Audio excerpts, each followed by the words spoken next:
বলেছেন যে তোমাদেরকে একদম শুরু থেকে রুট লেভেল থেকে প্রত্যেকটা জিনিস তোমাদেরকে বুঝে নিতে হবে, আমি কিন্তু কোনো সাহায্য করব না।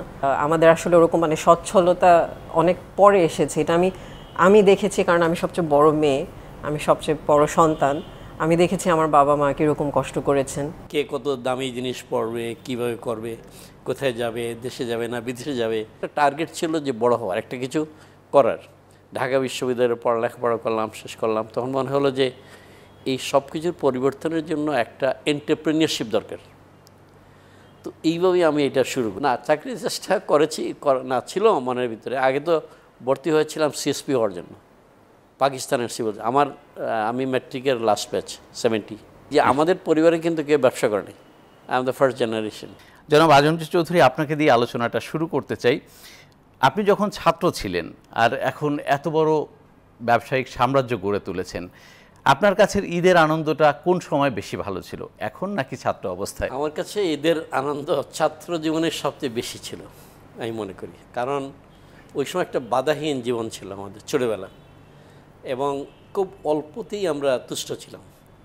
এমন যেমন আজকাল এই আধুনিক জীবনে এখন একটা কম্পিটিশন শুরু হয়েছে, কে কত দামি জিনিস পড়বে, কিভাবে করবে, কোথায় যাবে, দেশে যাবে না বিদেশে যাবে, ইত্যাদি ইত্যাদি। কিন্তু আমাদের সময় ছিল, তখন বাবা মা হয়তো একটা নতুন কাপড় বা একটা নতুন জুতা, এবং বছরে একবারই হতো, সেগুলো আমরা অনেক আনন্দ পেতাম। গ্রামে বড় হয়েছেন বা গ্রামের একটা অংশ হয়তো পড়াশোনাও করেছেন বেশ কিছু বছর, তখন কি ভেবেছিলেন যে এত বড় একজন ব্যবসায়ী কোনো একদিন হবেন?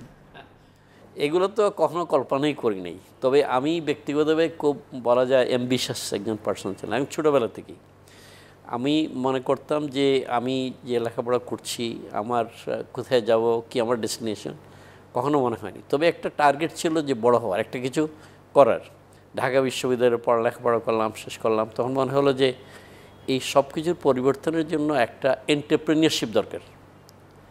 তো এইভাবেই আমি এটা শুরু করি। আসলে আমার চাকরির চেষ্টা কি কখনো করেননি আপনি? না, চাকরির চেষ্টা করেছি, না ছিল মনের ভিতরে। আগে তো ভর্তি হয়েছিলাম সিএসপি হওয়ার জন্য, পাকিস্তানের সিভিল। আমি ম্যাট্রিকের লাস্ট ব্যাচ 70। আমাদের দেশ নতুন স্বাধীন হয়েছে, এটা অনেক গরিব একটা দেশ। সাধারণ মানুষ তখন তাদের জীবন কীভাবে পরিবর্তন করা যায়, এই চিন্তা থেকে আমি বিজনেস করার চিন্তা, আকাঙ্ক্ষাটা বেশি ছিল। আমি আবার আসবো, তবে এখানে একটা জিনিস বলে রাখি যে আমাদের পরিবারে কিন্তু কেউ ব্যবসা করেনি, I am the first generation. আমি আবার আসবো। তানজিল ভাই, আমরা যদি এইভাবে চিন্তা করি, আপনি তো ব্যবসায় যতদিন ধরে আছেন, তার মানে ব্যবসার তারুণ্য আপনি পার করে ফেলেছেন। ব্যবসার সংজ্ঞা আপনার কাছে কি? মানে আমি ক্যারিয়ার শুরু করেছি তো আরও 14 বছর আগে। তো শুরুর দিকে it was all about learning. And একটা ভালো জিনিস হচ্ছে আমাদের বাবা, উনি খুবই ওপেন ছিল টু মানে নিউ আইডিয়াস, এটা উনি এনকারেজও করেছেন। তো আমাদের মানে ছোটোবেলা থেকেই কিন্তু গ্রুমিংটা হয়ে এসেছে যে আমরা এরকম একটা রোল নিব, তোমরা এক ধরনের একটা দায়িত্বশীলতা আগের থেকেই একটা ট্রেনিং দেওয়া হয়েছে। আমার মনে আছে যে ছোটোবেলায় বিভিন্ন পাবলিক কোম্পানির বোর্ডে আমরা অবজারভার হিসেবে গেছি, অন্যান্য পরিচালক তাদের ছেলেমেয়েদেরকে নিয়ে যেতেন। তো ওখান থেকে আসলে কর্পোরেট কালচারটা ইমপ্রিন্টেড হয়ে গেছে অনেক আগের থেকেই। ব্যবসায় আসার পরে আপনার কি কখনো মনে হয়েছে যে আপনার কিছু স্বাধীনতা চলে গেছে? টাইমটাকে কিভাবে প্রায়োরিটাইজ করতে হবে, এটা হয়তো আরেকটু ইয়াঙ্গার যখন ছিলাম তখন একটু কম করতে পারতাম। এখন আলহামদুলিল্লাহ আমার কাছে মনে হয় যে ওই টাইম অ্যাডজাস্টমেন্টটা যদি আপনি করতে পারেন, যে আপনার প্রায়োরিটি, আমার বাবা বলেন যে আচ্ছা যেটাই হোক, হেলথ, ফ্যামিলি, এগুলোকে প্রায়োরিটি বেশি দিবা, তারপর বাকিগুলোকে you design it around it. তো ওটা যখন শিখে গেছি, এখন টাইম ম্যানেজমেন্টটা কোনো সমস্যা হয় না। অল্প সময়ে আপনি অনেক বড় বড় দায়িত্ব নিয়েছেন, তখন কি মানে কিছুটা ভয় লাগতো বা পারবেন কি পারবেন না এরকম কিছু মনে হতো? না, বাবা অনেক রাগ করতো। বাবা বলতো যে তুমি তোমার নিজের ব্যবসা রেখে তুমি কি এগুলো পাবলিক অফিস। তো আমি আলহামদুলিল্লাহ মানে আমি at the age of 28 I became merchant banking অ্যাসোসিয়েশনের প্রেসিডেন্ট। তো ওটা একদিকে বাবা খুশি হয়েছিল, প্রাউড হয়তো হয়েছিলেন, বাট আবার বলতেছিলেন এগুলোতে কেন ইনভলভ হচ্ছে। তো বাট গুড থিং হচ্ছে যে এই বিভিন্ন পাবলিক অফিস ইনক্লুডিং বিসিবি, ওখান থেকে আমার মানে অনেক কিছু শেখা হয়েছে আসলে। আপনার বোনের কাছ থেকে একটু জানতে চাই যে ব্যবসায়িক সারাউন্ডিংসের মধ্যে কেমন লাগে আপনার? ভালো লাগে, কিন্তু আমি আসলে বেশি পছন্দ করি, আমার মনে হয় আমাকে আমার বাবা যে দায়িত্ব দিয়েছেন আমি নিজের মতো করে অনেক কিছু গুছিয়ে নিয়েছি। উনি আমাদেরকে এভাবে দিয়েছেন যে শুরু থেকে আসলে আমার ভাই যে বললেন যে আমাদেরকে বিভিন্ন দায়িত্বে আমাদেরকে পদে আমাদেরকে দেওয়া হয়েছে যাতে আমরা শিখতে পারি। উনি কিন্তু বলেছেন যে তোমাদেরকে একদম শুরু থেকে রুট লেভেল থেকে প্রত্যেকটা জিনিস তোমাদেরকে বুঝে নিতে হবে। আমি কিন্তু কোনো সাহায্য করব না, নিজেরটা নিজে বুঝে নেবে, নিজের পায়ে নিজে দাঁড়াতে হবে। আপনি এটা দেখবেন যে আমাদের মানে পরিবারটা এরকমই যে উনি সবসময় আমার বাবা জীবনে অনেক কষ্ট করেছেন। আমাদের আসলে ওরকম মানে সচ্ছলতা অনেক পরে এসেছে, এটা আমি দেখেছি, কারণ আমি সবচেয়ে বড় মেয়ে, আমি সবচেয়ে বড় সন্তান। আমি দেখেছি আমার বাবা মা কীরকম কষ্ট করেছেন। আপনার বাবা যেমন ব্যবসা করবেন অন্য কিছু করবেন না, উল্টাটা আপনার মনে হয়েছিল কিনা কখনো? অবশ্যই মনে হয়েছে, অনেকবার এরকম মনে হয়েছে। প্রায় মনে হতো যে এটা করব না, আসলে আমার হয়তো অন্য কোনো পথে আমি যেতে চাই, এরকম অনেক সময় মনে হয়েছে। কিন্তু ব্যাপারটা এরকম হয়েছে কি যে এটা শুধু ব্যবসায়িক একটা ইয়ে না, মানে এখানে অনেক ইমোশন, পারিবারিক অনেক কিছু এখানে জড়িত আছে, যেটা আমাদের মধ্যে এমনভাবে বাবা ইনস্টিল করেছেন যে আমার মনে হয় যে না, এটা আমার বাবার লেগেসি। এটা আমরা ভাই বোনদের মধ্যে সবার মধ্যে এই পরিবর্তনটা এসেছে যে আমরা আসলে কিছু একটা করতে চাই, আমরা বাবার প্রত্যাশা কতটুকু পূরণ করতে পারছেন? চেষ্টা সবসময় চলছে। আই উড সে এটা একটা কন্টিনিউয়াস প্রসেস, গ্রোথ, এটা কখনো থেমে থাকে না। জনাব চৌধুরী, আপনি ইংরেজিতে পড়াশোনা করেছেন, কিন্তু ব্যবসায়িক যেই বিষয়গুলো নিয়ে আপনি ব্যবসায় জড়িয়েছেন হাইলি টেকনিক্যাল বিষয়, এটা তো আপনার পাঠ্যক্রমের সাথে একেবারেই মিল নেই। তো এইটা কি আসলে নিজের ইচ্ছায়, নাকি আস্তে আস্তে ব্যবসা করতে করতে আপনার মনে হয়েছে স্কোপগুলো এখানে আছে? আপনার পড়াশোনার যে বিষয় এবং যেই খাতে আপনি ব্যবসা করেন, এটার দুইটার মধ্যে তো মিল নাই। তারা দুইজন যে আলোচনা করেছে একটু কমপ্লিমেন্ট করি। সেটা হচ্ছে কি, যে নিউ জেনারেশনটা যারা যখন আসবে, মানে যেভাবে আমরা দেখছি আমাদের পরিবারে, সেটা হচ্ছে যে বেশিরভাগ ক্ষেত্রে দেখা যায় যে একজন এন্টারপ্রেনিয়ার যিনি হন না কেন, তার ছেলেমেয়েরা যে মেইন ফোকাস যে জিনিসটাতে, ওইটাতে একটু বিচ্যুতি হয়। আজকের বাংলাদেশে আমরা ব্যবসায়ী কিন্তু অনেকেই অনেক ঝামেলা আছি। এটার একটা কারণে মনে করি যে আমাদের মরাল এবং ইথিক্যাল স্ট্যান্ডার্ডগুলো আমরা নষ্ট করেছিলাম। যাক, এবার ফিরে আসি আপনার প্রশ্নে। একাডেমিক ডিসিপ্লিন এমন একটা জিনিস, এটা কখনো মানুষের বাধা হতে পারে না। তো আপনি যদি খুব আগ্রহ থাকে, তাহলে আপনি যে কোনো ধরনের ডিসিপ্লিন আপনি ব্যবসা করতে পারবেন। আপনার পারসেপশনটা বিজনেসে ভেরি ইম্পর্ট্যান্ট। আপনি দেখেন, আমি একদম অ্যাবসলিউটলি হাইড্রোকার্বন ডিল করে আসতেছে শুরু থেকে জীবনে, ফাইন্যান্স বা এইগুলোতে আমার কোনো প্রিভিয়াস নলেজ ছিল না, কিন্তু প্রবল আগ্রহ ছিল। আরেকটা জিনিস হচ্ছে যে আপনার যত টাকাই হোক না কেন, আপনি ওই বিজনেস করতে পারবেন না যদি আপনি সেম ল্যাঙ্গুয়েজ বলতে না পারেন। তো সেইটা রপ্ত করার জন্য অনেক কষ্ট করতে হয়েছে, বাট আগ্রহটা, আপনার আকাঙ্ক্ষাটা যদি থাকে, তাহলে এটি অ্যাচিভ করা খুব ডিফিকাল্ট না। আমরা তানজিল ভাইয়ের ক্ষেত্রে দেখি যে ওনারও একটা মানে ডেডিকেটেড সেক্টর হচ্ছে ফিনান্সিয়াল সেক্টরে, উনি হয়তো মনোযোগটা, এটি কি আপনার ইচ্ছায়? না, আমি অ্যাবসলিউটলি, আমার কোনো ইচ্ছা ছিল না। আমি কিন্তু ওদেরকে, যেমন ব্যবসায়ী যে বিভিন্ন প্রোফাইল আছে আমাদের, সেই প্রোফাইলে সে যেটা পছন্দ করে ওইটাই করেছে। তানজিল ভাইয়ের কাছ থেকে একটু জানি যে ফিনান্সিয়াল সেক্টরটা আপনার পছন্দের কারণ কি? একাডেমিক ইনক্লিনেশন তো ছিলই, তাছাড়া আমার কাছে মনে হয় যে ওই আমার যেহেতু ক্যারিয়ারটা শুরু হয়েছে আপনার ইকুইটি মার্কেট দিয়ে, যেটা আমি এখনও মানে গবেষণা করি বা এখনও ফলো করি খুব ক্লোজলি, এই জন্য আমার কাছে মনে হচ্ছে যে I am ড্রন towards finance. But তাছাড়া আমাদের গ্রুপে আমাদের যে রিনিউয়েবল এনার্জি সেক্টরটা আছে বা ইভেন আমাদের যে শিপিংটা আছে, এটাতেই কিন্তু আমার ক্যারিয়ার এটা দিয়ে শুরু এবং এটাতেই আমার ফোকাস। দিলরুবাপা, স্যারের যে ব্যবসায়িক গ্রোথ, উনি তো জিরো থেকে এখন আমরা $3-4 বিলিয়ন কোম্পানির কথা বলি ইস্ট কোস্ট গ্রুপকে। যেহেতু বেসটা বড় হয়ে গেছে, এখান থেকে গ্রোথটা হয়তো একটু কম হবে, অল্প হবে, এইটাকে আসলে আপনারা কিভাবে মেনটেন করবেন? কয়েকদিন আগে একটা ওয়ার্কশপ আমি অ্যাটেন্ড করেছিলাম, it was about family business governance. তো ওখানে আমার একই প্রশ্ন ছিল যে আমরা হচ্ছি, আমার বাবা হচ্ছেন ফার্স্ট জেনারেশন, আমরা হচ্ছি সেকেন্ড জেনারেশন, তো আমাদের পরে যে প্রজন্ম আছে থার্ড জেনারেশন, তাদেরকে কিভাবে সেই উৎসাহটা দেওয়া যে তোমরা এসে জয়েন করো। কারণ এখন তো চিন্তা ভাবনা সবার এক এক রকম, বুঝতেই পারছেন পৃথিবীটা কিভাবে বদলাচ্ছে। তো ওখানে অনেক এরকম আমার বাবার মতো অনেকেই ছিলেন যারা খুব ওয়েল নোন ইন্ডাস্ট্রিয়ালিস্ট, যারা এভাবে অনেক বড় ইন্ডাস্ট্রিতে কাজ করছেন। ওনারা খুব সুন্দর একটা কথা বলেছেন যে আমাদের পারিবারিক একটা বন্ধন ওটা বাড়াতে হবে, এনগেজমেন্টটা বাড়াতে হবে, যে শুধু ব্যবসায়িক এরকম একটা পরিবেশ না, মানে একটা পারিবারিক পরিবেশে সবাই আমরা বিভিন্ন ধরনের আইডিয়াজ নিয়ে আমরা কথা বলবো।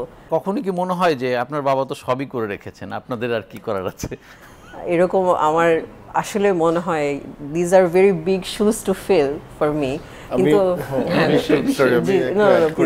সেটা হচ্ছে যে আমাদের একটা চ্যালেঞ্জ কিন্তু হচ্ছে যে আমাদের পরে যেই প্রজন্মটা আসবে ওনারা যেন আমরা যেভাবে মানে টেক ওভার করছি ওনাদেরকে যেন আমরা ট্রান্সলেশনটা করতে পারি। আর এটার একটা বিউটিফুল ওয়ে অফ পুটিং ইট হচ্ছে যে আমাদের বাবার কাছ থেকে আমরা যেটা শিখেছি, উনি সবসময় আমাদেরকে প্রমোট করেছেন যে এটা ব্যবসাটা একটা পরিবার, সেই পরিবারের প্রত্যেকটা সদস্যর জন্য তুমি দায়বদ্ধ। আমাদের একটা অবজারভেশনের জায়গা হচ্ছে যে আপনি হাইলি ইন্টেন্সিভ, লেবার ইন্টেন্সিভ যে সেক্টরগুলো ওগুলোতে কম গেছেন, লাইক আরএমজি, লেদার, যদি চা বাগানটা বাদ দিই, ওটা যেহেতু একটু ডিফারেন্ট। এটা কি কারণে? একটা হচ্ছে যে আমার একটা আগ্রহ ছিল আপনার টেকনোলজির দিকে শুরু থেকেই, এবং আমি একটা টার্গেট করেছি যে আমি এমন একটা ব্যবসা করব যেখানে আপনার অয়েল অ্যান্ড গ্যাস এটা সবচেয়ে একসময় ডেভেলপমেন্টের সবচেয়ে সফিস্টিকেটেড একটা ব্যবসা ছিল। তো ওইটা নিঃসন্দেহে নির্দ্বিধায় আমি বলতে চাই যে আমি মনে করেছি যে I will dream of A best business in the world, সেটা অয়েল অ্যান্ড গ্যাস। সেকেন্ড হচ্ছে ওইটার যে বিষয়টা হচ্ছে ক্যাপিটাল ইন্টেন্সিভ, এই বিজনেসে কম টাকা দিয়ে করা যায় না, অনেক ক্যাপিটাল মোবিলাইজেশন করতে, আমি জানি এগুলো। তারপরেও এই সীমাবদ্ধতার ভিতরেও কিন্তু আমি একটা কল্পনা ছিল যে এইরকম যদি আমরা চেষ্টা করি তাহলে হবে। এবং দেখেন বাংলাদেশের যে চাহিদা আছে, যে একটু আগে যে প্রশ্ন ছিল আপনার next stage how to grow বা কী করবেন, এখানে স্কাই ইজ দ্য লিমিট।